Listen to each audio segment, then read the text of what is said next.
Last July 4th, somewhere around 9:30 at night, Noodle pressed himself flat against the floor behind the bathroom door, not under the bed. Behind the bathroom door, into a 3-inch gap between the door and the wall, because that was the smallest, most enclosed space he could reach in time. He's a Chihuahua.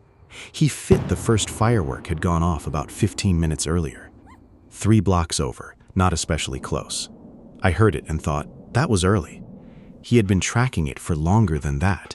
If you've watched your dog do something like this, the trembling, the pacing, the frantic scramble towards smaller and smaller spaces, and felt that mix of helplessness and confusion, because your dog seems to be responding to something many times more intense than what you're experiencing, I want to say something first. They are. Not because something is wrong with your dog, not because they didn't get enough socialization, or because they're more sensitive than other dogs. What your dog experiences during a thunderstorm or a fireworks show is a different event than what you're experiencing. Different in kind, not just louder, different. I've been reading everything I could find on why, and what I found, the actual sensory picture of what happens inside your dog during those nights, genuinely changed what I do. Researchers at the University of Bristol, led by Emily Blackwell and Rachel Casey, surveyed nearly 4,000 dog owners about their dogs' responses to loud noises. Almost half reported their dogs showed at least one fear response: panting, trembling, hiding, trying to escape during fireworks or thunderstorms. Almost half. If you're watching your dog fall apart right now, you are not alone, and your dog is not unusual. Let's start with sound, because most of what people assume about noise phobia is about volume. And volume is maybe the least interesting part of what's happening. A dog's hearing range runs from roughly 40 hertz, the low end, to somewhere around 60,000 hertz at the top. Your range runs from about 20 hertz to 20,000. Your dog is processing sound across a spectrum approximately 3 times wider than yours, and dogs can detect sounds from roughly 4 times the distance you can. At the upper end of that range, they're picking up frequencies that your brain is not equipped to register. Now think about what a fireworks explosion actually is. It's not one tone. It's a broadband event, sound released across an enormous spectrum all at once, including the upper frequencies that sit entirely outside your hearing. The crack of a firework isn't just louder for your dog. It contains an entire dimension of that sound that only your dog gets. There is a version of that fireworks show happening that you will never experience. But while fireworks are mostly an acoustic attack, storms have another layer entirely. Thunderstorms don't just produce the crack and roll you can hear. They produce energy, pressure changes, and very low frequency sound that travels ahead of the storm front, ahead of the audible part, ahead of anything you'd experience as a warning. The lowest frequencies from a distant storm lose very little of their energy as they travel. They arrive first.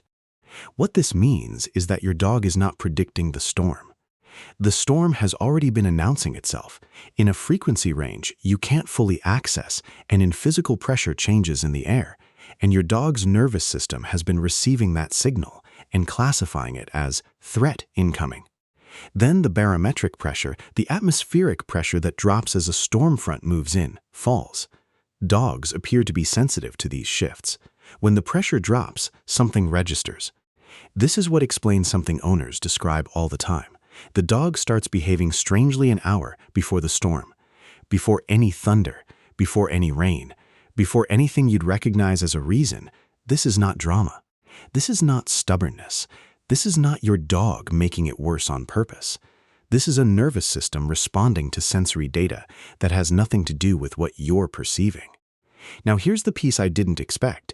Nicholas Dodman spent decades directing the animal behavior program at Tufts University's Cummings School of Veterinary Medicine. He noticed a pattern in storm-phobic dogs. A lot of them didn't just hide. They went to specific rooms: the bathroom, the basement, behind the toilet, or up against a metal radiator. His theory is this: during a thunderstorm, static electricity builds in the environment and in your dog's coat. Some dogs, particularly those with longer fur, may experience actual small electrostatic discharges, a prickling sensation, a shock to the nose or face when it touches something metal.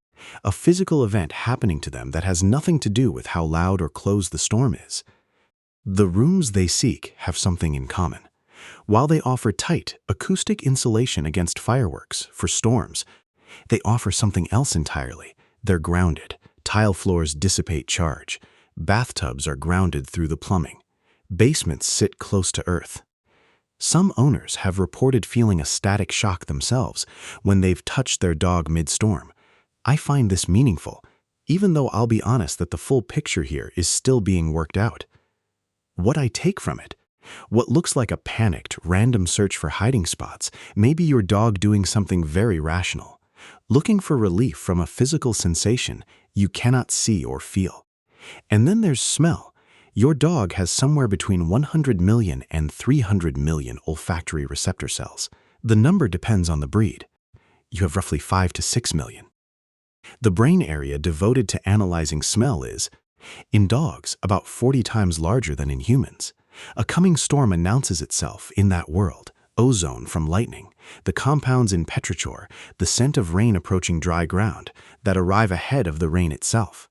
The drop in barometric pressure changing how scent travels and concentrates in the air. By the time you noticed the dark clouds moving in, your dog had been reading the olfactory signature of that storm for potentially an hour.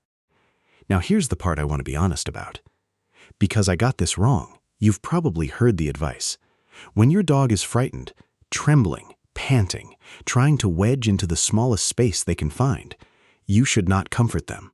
Don't pet them. Don't sit with them. Because if you do, you'll reinforce the fear.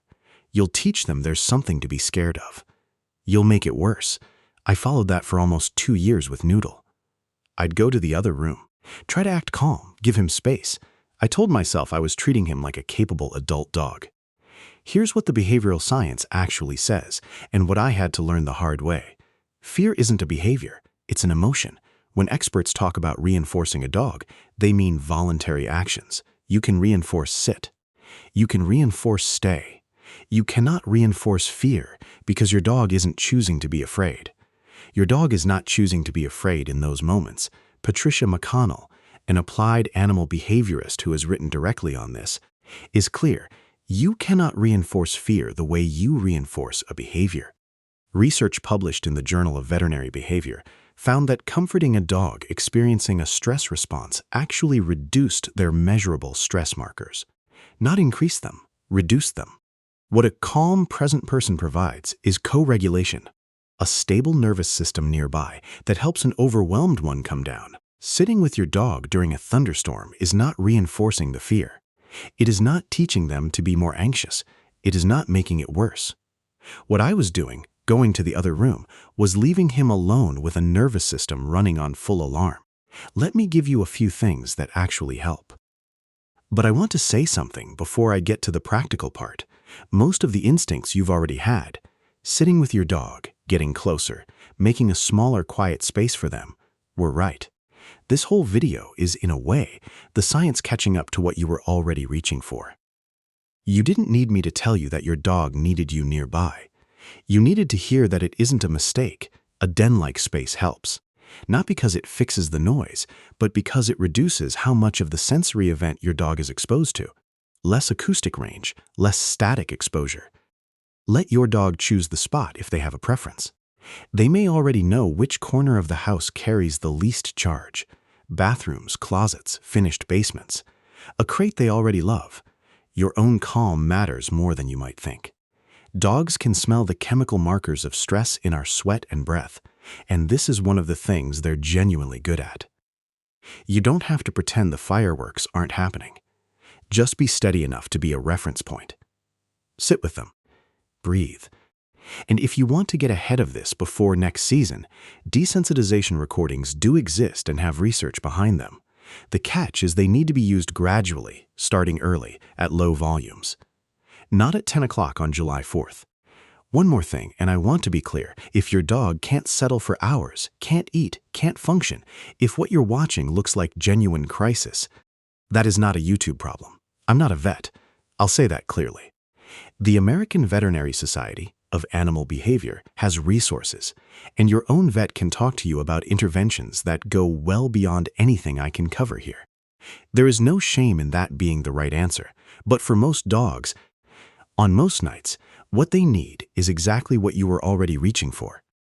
Last July 4th, after the show had run through and Noodle had come out from behind the door and settled onto the hallway rug, I sat down next to him on the floor. It wasn't a dramatic moment. I just sat there. He pressed against my leg. I'd spent almost 2 summers before that going to the other room, giving him space, not reinforcing anything. And what I was actually doing was leaving him alone with a nervous system that had been running on full alarm since before I noticed the first boom. He didn't need me to fix the fireworks. He needed another body nearby that wasn't afraid. That's all. That was the whole thing. Where does your dog go when the fireworks start or when the storm rolls in? And what have you found that helps? Even a little. Tell me in the comments. I want to know. I read every one, every single one. Until next time, give them a scratch behind the ears from me.